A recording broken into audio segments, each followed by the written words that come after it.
আম্মা জান আয়েশা সিদ্দিকা রাদিয়াল্লাহু তাআলা আনহা তিনি বলতেন, আমার রাসূলুল্লাহ এত সুন্দর ছিলেন যা চাঁদের চেয়েও বেশি সুন্দর।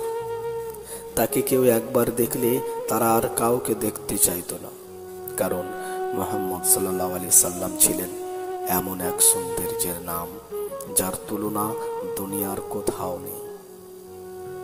তার গায়ের রং ছিল উজ্জ্বল, সাদা আর হালকা লালচে আভা মেশানো।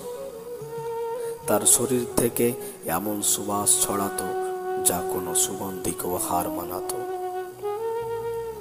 চেহারায় ছিল এমন এক নূর যা অন্ধকারতম মনকেও আলোয় ভরিয়ে দিত। মুখমণ্ডল ছিল দীপ্তিময়, চোখ দুটি বড় গভীর, চোখের তারা ছিল ঘন কালো, আর পাপড়িগুলো যেন কলম দিয়ে আঁকা হয়েছিল। তার দাড়ি ছিল ঘন, যা তার মুখমণ্ডলকে এক অনুপম জৌলুস যোগ করত।